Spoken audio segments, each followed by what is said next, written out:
Hello, I'm Ryan. This is Patrick, our second speaker, and this is Dom, our third. When writing my speech on Friday at the doctor's surgery, a man came in, covered in only Glad wrap, to which the doctor replied, "I can clearly see you're nuts." We are here today to make the issue of mental health clearer. One of the ways you can nurture your mental health is to try to maintain a good sense of humour. Good morning, ladies and gentlemen. What does it take to take care of your mental health? Mental illness is one of the least recognised but most pervasive issues in our current society. Not only is it affecting over a fifth of our nation's youth, but it is going unnoticed in 60% of young persons as a serious debilitating mental health issue. So, by looking at the potentially catastrophic number of minors affected by mental health, you would think that there would be a plausible, obvious solution to solve the intricate mental illness puzzle. Unfortunately, the simple fact is that mental illness has no unique solution for all those affected. Everyone has to deal with their own issues in their own way, but not on their own. Counselling, peer management, support groups, and potential guidance, parental guidance, may be of help for those suffering from a mental illness. It is often very difficult, if not impossible, for a person to overcome his or her own mental illness. It takes a combination of one's will to change, to seek sound physical and emotional health solutions, and the ability to rise above sometimes ignorant social stigmas. We often go looking for a pill to solve our problems, paracetamol for a headache, or a lozenge for a sore throat. We love an easy fix, but mental illness cannot be cured with a pill. Just like their cousins, the physical illness, they take their time and specialist care.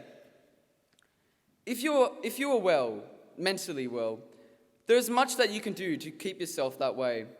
The onus of maintaining your own sound mental health is largely on you. Eating well, exercising regularly, sleeping soundly and sufficiently all contribute to your well-being. However, no one has it all together. We are never completely mentally fit, just as rarely as we're free from a cold or a sore thumb or some other physical problem. We know that with the onset of winter, there's a possibility that we are more likely to get the flu, or at least a head cold or two. In the same way, mental illness can creep up on us when we are run down. The healthiest, fittest runner is not spared from a viral or bacterial infection, and he has no guarantee that he will be free from anxiety or some degree of depression at some stage in his life. Olympic athletes work with doctors and health professionals to help them maintain their bodies in peak physical condition. Sports physiologists play a major role in helping to nurture the athlete's belief in himself or herself, in their belief that they can do it. Performance anxiety is a reality for many top athletes, and an enormous amount of money is spent on arresting negative thoughts and reinforcing the positives. So, if a little mental health massaging is good for our elite gymnasts and kayakers, it surely must be good for us lesser mortals too. Mental health issues affect us all. Like it or not, we are all somewhere on the mental health spectrum. Some of us lie at the healthier, fitter end of the continuum. Although currently we may be okay, the right course of action is necessary to stay that way. We shouldn't just wait for mental illness to creep up on us. We need to put strategies in place to remain mentally fit.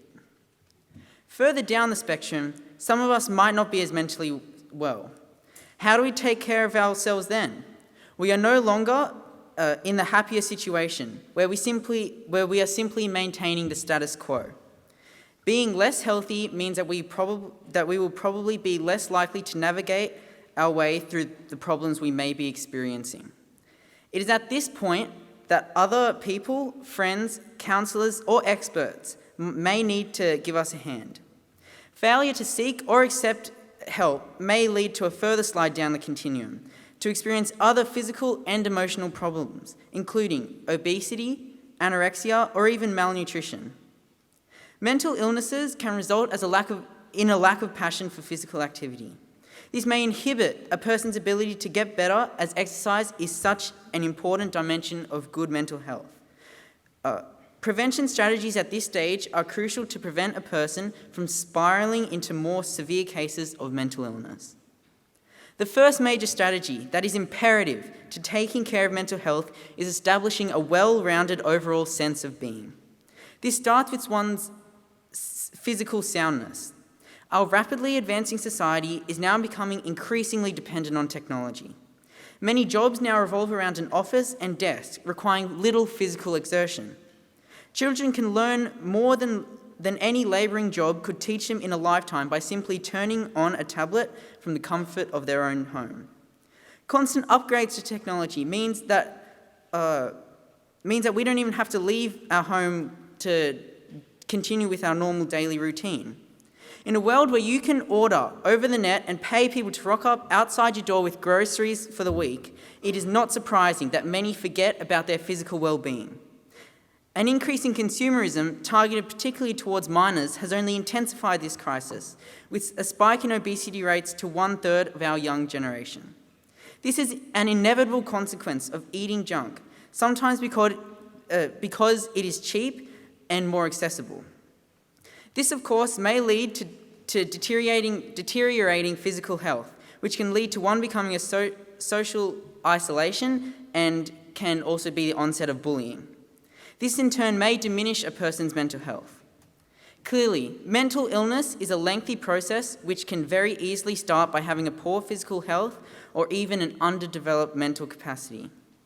People at the prevention stage of our mental health spectrum must refuse to give in to what is ultimately the easy road, binging and creating unhealthy lifestyle habits that are hard to rid of. Of course, exercise must too play an important role, as does sleep, as without sleep, one can't even function properly, let alone overcome their mental illness. These copious examples only exemplify that in order to take care of your mental health, it must start at the individual's will, preventing him from entering detrimental routines. Social expectations are also linked to this issue, with teenagers especially succumbing to mental illness due primarily to society's demands of them. It is implausible in this day and age to expect society will change to meet your needs. Hence, this change must come from you. Of course, this doesn't mean changing your personality and attributes that you yourself have to fit society, but rather the negative habits that have crept into your lifestyle that are affecting your mental health. This is the first step towards change, which is also the first step to taking care of your mental health, is acknowledgement. Refusal to accept that you do have a problem will just lead to the spiral down the spectrum of mental health that was mentioned earlier. Next, a solid support network is needed. Family and peers in most classes should be the first people to know about your habit, as they can personally and emotionally relate to you and to the pain that you might be in. Experienced professionals are then the next option if habits don't change.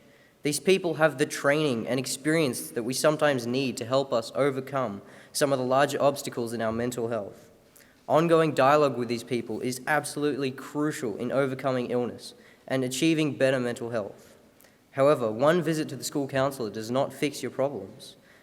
Improving one's mental health takes time, and if we're willing to find out and follow advice, this process may set us on a faster road to recovery. There is much truth in the comedian David Williams' joke on the subject. How many psychiatrists does it take to change a light bulb? Just one, as long as the light bulb wants to change.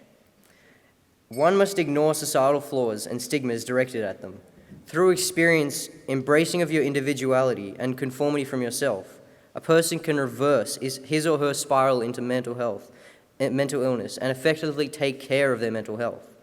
One must build a mental facade to block out the social stigmas directed at them in order to focus on their own mental health problems, without added intervention from negative influences on society.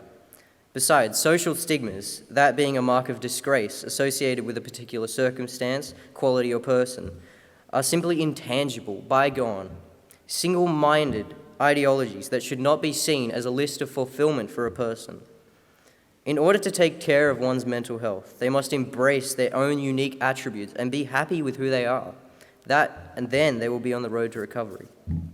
In concluding, mental illness is entirely preventable and curable as long as you put the right strategies into place. Whether that means promoting education on coping with mental health from a young age, developing the ability to block out the negative views from society, and increasing one's physical, emotional, and spiritual state to help cope with mental illness. Everyone's cure and prevention is vastly different. So what does it actually take to take care of your mental health? Well, there is no definitive answer, but start by admitting that you're not invincible. You need a decent night's sleep. Good food is essential, and that sometimes you need to get an extra help, someone to confide in when you're feeling down so that the path to recovery will become a whole lot more achievable. Thank you.